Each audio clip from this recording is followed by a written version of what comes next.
గురువు, శని భగవానుడు, కుజుడు. ఈ 3 గ్రహాలు కూడా ఇప్పుడు నేను చెప్పినట్టుగా ఉన్నట్లయితే మీ జాతకంలో వాళ్ళకి రాజయోగ ఫలితాలు ఇస్తాయి. ఇది కూడా ఒక రాజయోగం అండి.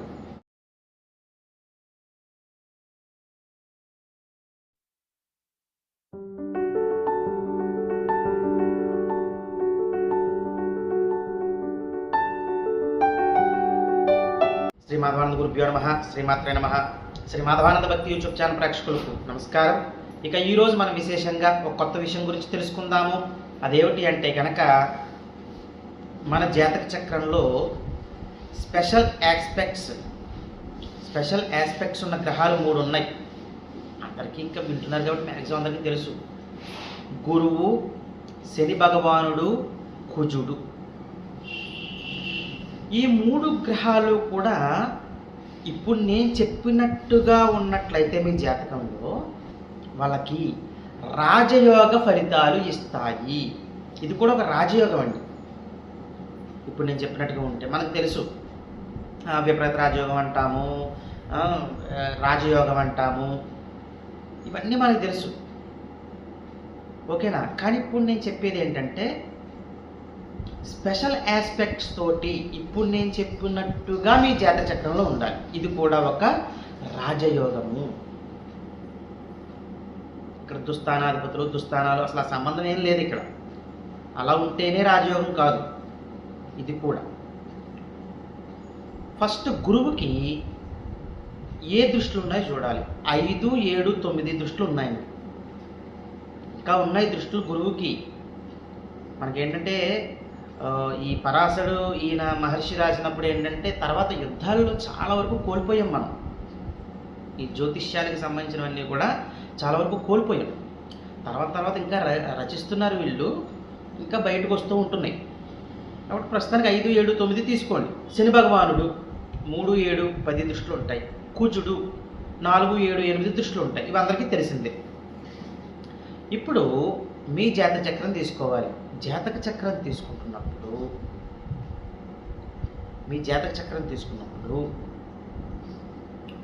మీ శని భగవానుడికి, మీ గురువుకి, మీ కుజుడు. ఎందుకంటే కుజుడిని ఎందుకు సెపరేట్గా తీసుకున్నానంటే ఇక్కడ కుజుడు సేనాధిపతి అండి.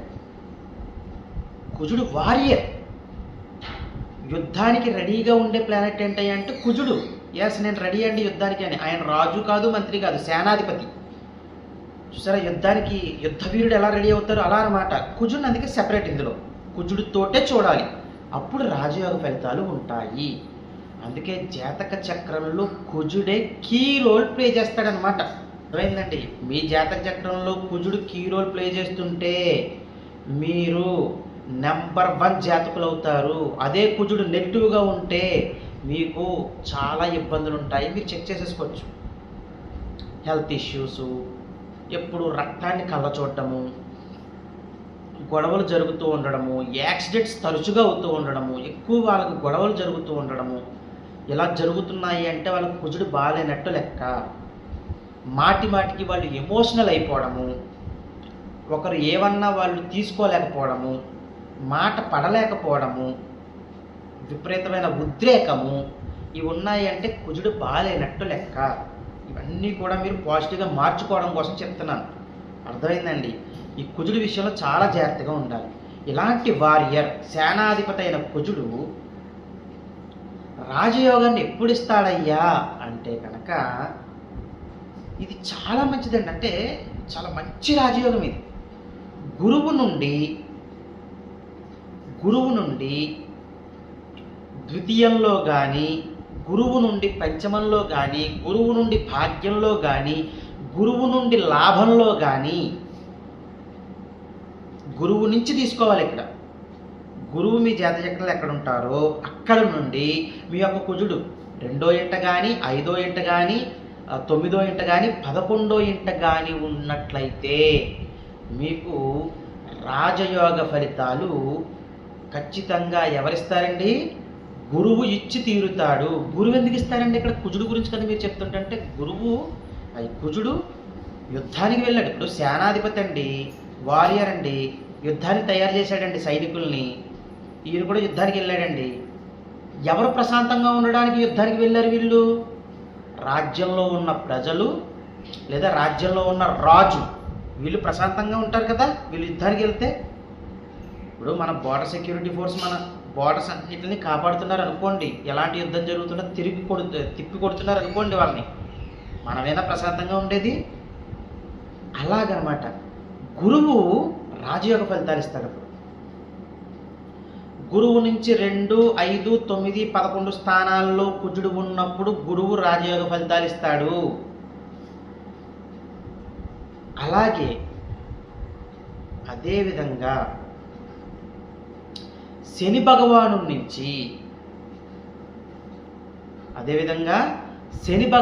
నుంచి కుజుడు ఎప్పుడూ కూడా అష్టమంలో కానీ వ్యయంలో కానీ ఉండాలి. ఇక్కడ అష్టమంలో ఉన్నప్పుడు కొన్ని ఇబ్బందులు ఉంటాయి, షష్టాష్టకాల్లో పడతారు వాళ్ళు. కానీ శని భగవానుడు చాలా మంచి ఫలితాలు ఇస్తాడు. ఆయన శని నుంచి వ్యయంలో ఉన్నా సరే శని భగవానుడు చాలా రాజయోగ ఫలితాలు ఇస్తాడు. ఆయన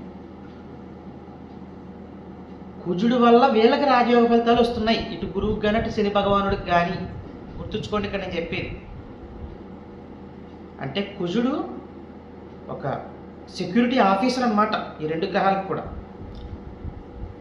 మన సైనికులు ఎలాగో మన భారతదేశానికి చూడండి మన బార్డర్స్లో ఎక్కడైతే మన సైనికులు ఉంటారో అలాగే కుజుడు కూడా సైనికుల్లాగా ఈ 2 గ్రహాలకి కూడా రాజయోగాన్ని ఇస్తాడు అని చెప్పచ్చు.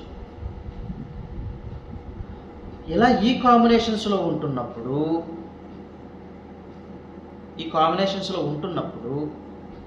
ఉదాహరణకి గురువు ధనస్సులో ఉన్నారు అనుకుందాం. ఆయన స్వక్షేత్రంలో ఆయన ఉన్నాడు ధనస్సులో. గురువు నుంచి 2వ ఇంట్లో మకరంలో కుజుడు ఉచ్చబెట్టాడు అనుకుందాం. అప్పుడు కుజుడు ఉచ్చ ఫలితాల కంటే కూడా గురువు రాజయోగ ఫలితాలు ఎక్కువ ఉంటాయి. ఆ సమయంలో గురు మహర్దశ జరిగితే ఎక్సలెంట్. అసలు అర్థమైందా మీకు? అలాగే మీకు ఇంకా తీసుకోవచ్చు, పంచమ స్థానం తీసుకోవచ్చు. ఇప్పుడు పంచమ స్థానం మకరం అయ్యింది అనుకుందాం. అలా అవుతున్నప్పుడు ఉదాహరణకి కన్యారాశి తీసుకోండి. కన్యారాశిలో గురువు ఉన్నారు అనుకుందాం. గురువు నుంచి పంచమంలో మకరంలో కుజుడు ఉన్నాడు అనుకుందాం. కన్యారాశి అది గురువుకి శత్రుక్షేత్రము. ఇవన్నీ చిన్న చిన్న పాయింట్స్ ఇక్కడ ఈ కంటెంట్లో. కానీ ఇక్కడ మకరంలో ఉచ్చలో ఉన్నది ఎవరు? కుజుడు.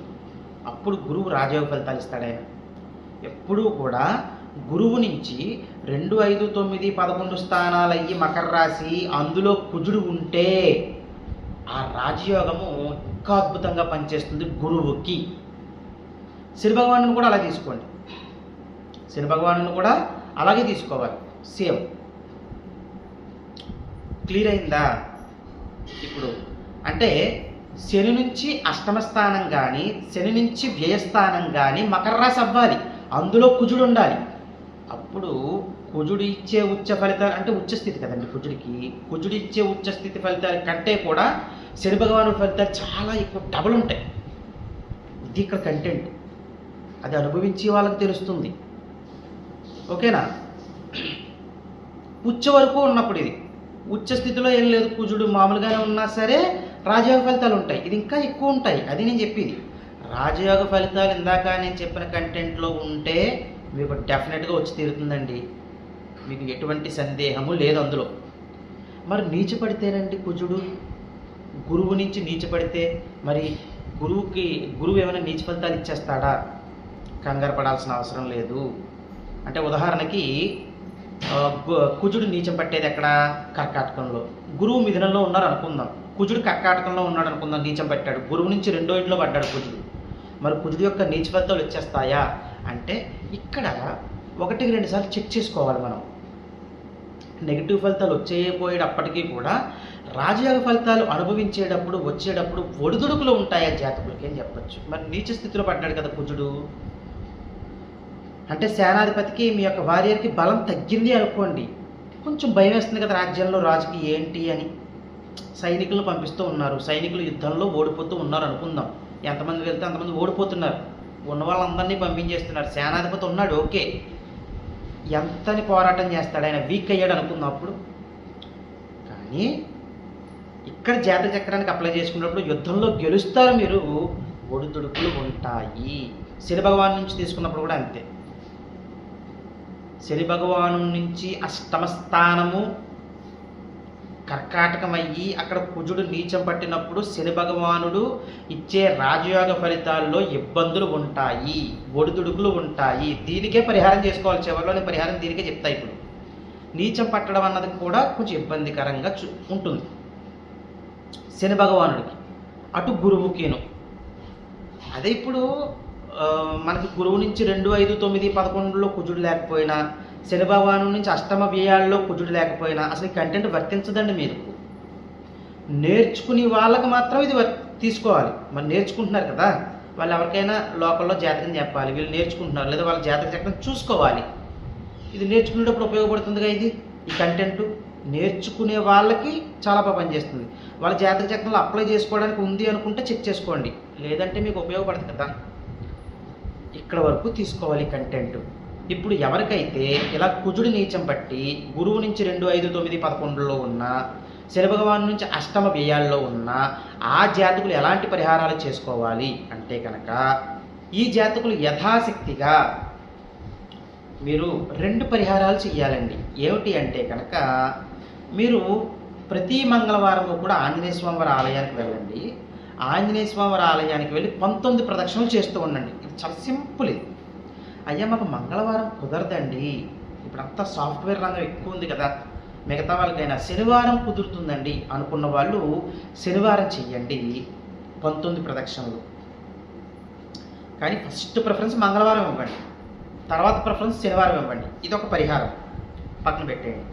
రెండో పరిహారం చాలా ముఖ్యమైనది. ఇదే చేయాల్సింది ఏంటంటే, మీకు నీచ ఫలితాలు రాకుండా రాజయోగ ఫలితాలు రావడానికి, మంచి ఫలితాలు కలగడానికి ఏం చెయ్యాలి? ప్రతి మంగళవారము కూడా ఒక సుబ్రహ్మణ్యేశ్వర స్వామి వారి ఫోటో పెట్టుకోండి ఇంట్లో. ఆ సుబ్రహ్మణ్యేశ్వర స్వామి వారి ఫోటోకి 11 యాలకులను మాల కింద చేసి ఉదయాన్నే నిత్య దీపారాధన చేసుకుని ఆ యాలకుల మాల సుబ్రహ్మణ్యేశ్వర స్వామి వారి ఫోటోకి వేసి, 11 యాలకులండి ఆ ఫోటోకి వేసి సుబ్రహ్మణ్యాష్టకాన్ని చదువుకోవాలి. ఇది మాత్రం ప్రతి మంగళవారమే చెయ్యాలి. ఇది శనివారం ఆల్టర్నేషన్ లేదు. ఆంజనేయ స్వామి వారి ప్రదక్షిణ మాత్రం శనివారం ఆల్టర్నేషన్ ఉంది. ఇలా చేస్తూ ఉండడం వల్ల ఎన్ని వారాలు చేయాలి మరి ఇది అంటే కనుక, ఇవి అలా చేస్తూ ఉండండి. మంగళవారాలు ఈ సుబ్రహ్మణ్యేశ్వర స్వామి వారికి ఈ 11 యాలకుల మాల మీరు ఎన్ని వారాలు చేస్తే అంత మంచిది. ఇన్ని వారాలు అని పెట్టుకోవద్దు, మీ బలం అంత పెరుగుతూ ఉంటుంది. మీరు అనుకున్న కోరికలు నెరవేరే వరకు చేస్తూ ఉండండి, ఖచ్చితంగా డెఫినెట్గా నెరవేరుతాయి. ఏమండి, ఇక ఇవన్నీ చేసుకుంటూ మీరు సంఘంలోనూ సమాజంలోనూ మంచి పేరు సంపాదించుకుంటూ మీ కుటుంబ సభ్యులతో సుఖశాంతులతో జీవించాలని కోరుకుంటూ సర్వే జనా శునో భవంతు.